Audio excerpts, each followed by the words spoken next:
Monday evening ஆக்சுவலாக previous day morning அம்மா வீட்டுக்கு போயிருந்தோம் ஒரு ஃபங்க்ஷனுக்காக.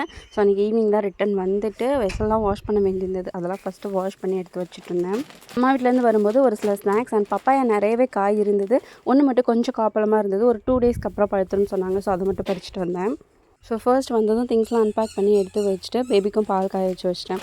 அன்றைக்கி டின்னர் பெருசாக குக் பண்ண வேண்டியதில்லை. குக் பண்ணவும் தோணல. ஹஸ்பண்ட் வந்து ஷிஃப்ட் போயிடுவாங்க. ஸோ எங்களுக்கு மட்டும்தான் அப்படின்றதால பேபிக்கு பால் சாதம் மாதிரி ரெடி பண்ணிவிட்டு அண்ட் எனக்கு ஒரு தோசை ஊற்றிக்கிட்டேன். தோசைக்கு சட்னி எதுவுமே ரெடி பண்ணல. கொஞ்சம் நெய் மட்டும் எக்ஸஸாக ஆட் பண்ணி பொடி தோசை மாதிரி ரெடி பண்ணி எடுத்துக்கிட்டேன். அண்ட் ஸ்வீட் பொட்டேட்டோஸ் கொஞ்சம் இருந்தது. ஸோ 2 போல் பாயில் பண்ணி ஹஸ்பண்ட்க்கு ஒன்று பேக் பண்ணி கொடுத்துட்டேன். அண்ட் நான் கொஞ்சம் எடுத்துக்கிட்டேன்.